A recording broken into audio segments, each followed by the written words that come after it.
હવે આ સંસારની વાસનાઓ છોડી દો, પરમાત્માને ભજી લો. પરમાત્માને ભજવાની વાત કરી. સમય વ્યતીત થયો.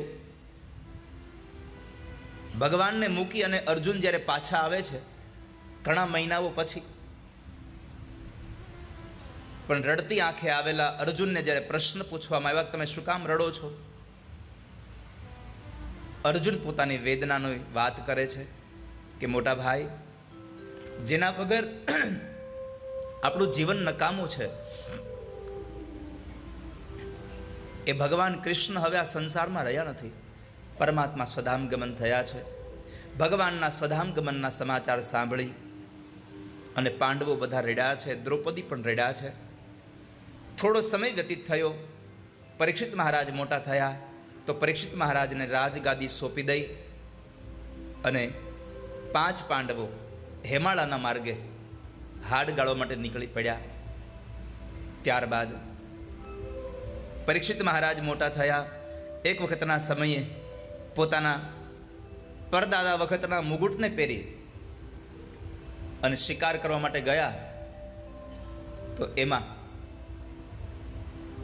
કલી સાથે મિલન થયું. કલીએ શરણાગતિ માગી, રહેવા માટે સ્થાન માગ્યું. તો એમણે પરીક્ષિત મહારાજે 4 સ્થાન આપ્યા.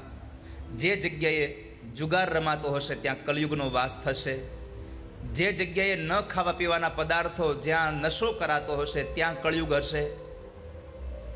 જે જગ્યાએ હિંસા થતી હશે ત્યાં કળયુગ હશે. અને જ્યાં વ્યભિચાર થતો હશે ત્યાં કળયુગ હશે. આ 4 સ્થાન કલીને આપ્યા. કલીએ ફરી પાછી યાચના કરી. પુનશ્ચ યાચમાનાય જાત રૂપ મદાત પ્રભુ. ભગવાન મહારાજ, મને એક સ્થાન સારું આપો. આ 4 સ્થાનમાં મારો પરિવાર નહીં સમાય.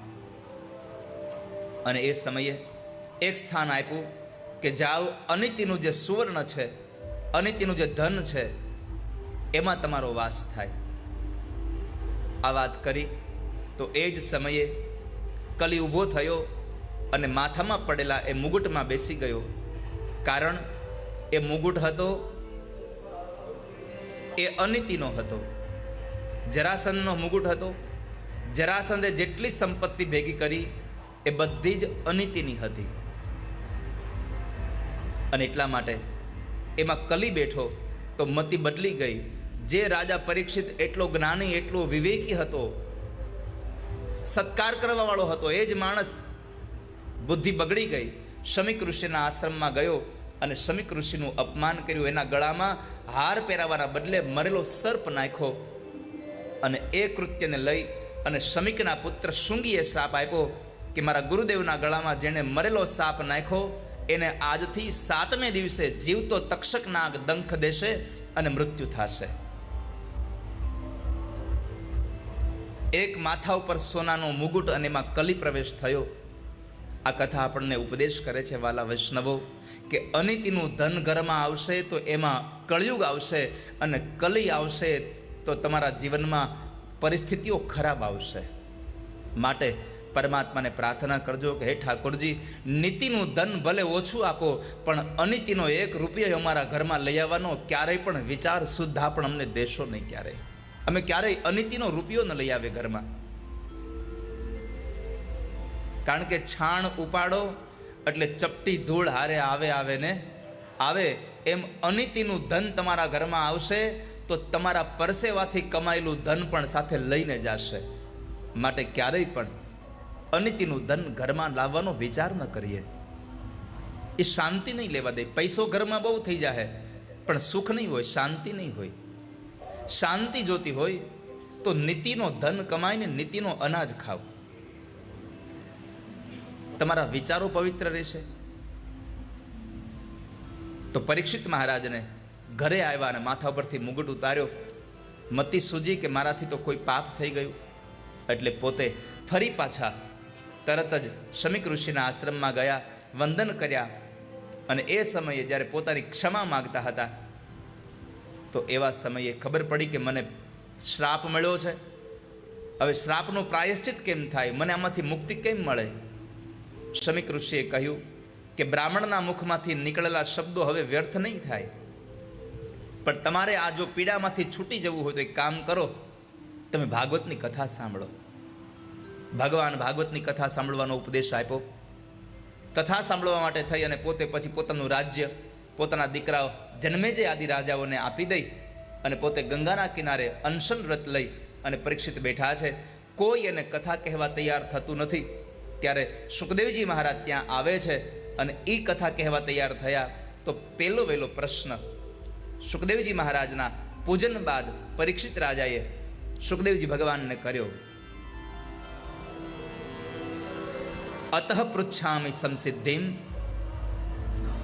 યોગિનામ પરમમ ગુરુમ. ભગવાન, મારો પ્રશ્ન એટલો છે કે આ સંસારમાં જે જીવાત્માએ પોતાના આત્માનું કલ્યાણ કરવું છે એણે શું કરવું જોઈએ? આપણે આપણું કલ્યાણ નહીં, આત્માનું કલ્યાણ કરવાનું છે.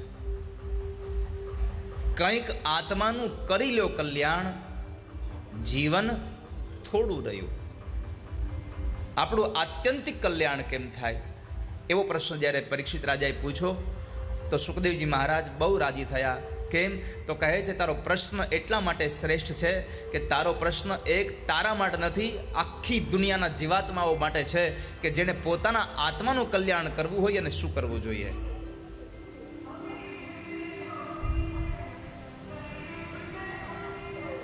સુખદેવજી મહારાજ પ્રશંસા કરતા એક સુંદર વાક્ય બતાવે છે. એતાવાન સાંખ્ય યોગાભ્યામ સ્વધર્મ પરિનિષ્ઠયા જન્મ લાભ પરઃ પુંસામ અંતે નારાયણ સ્મૃતિ.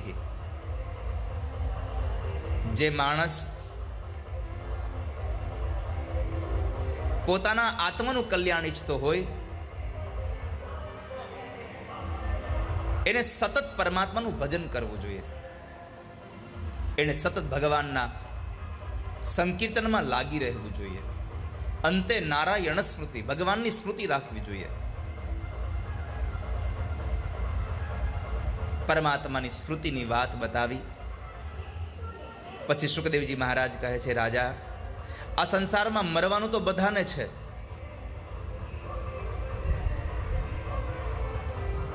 આ દુનિયામાં મરે તો બધા છે, એક દિવસ આજ નહીં તો કાલે, પણ દુનિયામાં આપણું મરણ સુધરે એવું જીવન જીવવું જોઈએ. કેમ કરીને આપણું જીવન, આપણું મૃત્યુ બદલી જાય, આપણું મૃત્યુ સુધરી જાય એવું જીવન જીવીએ.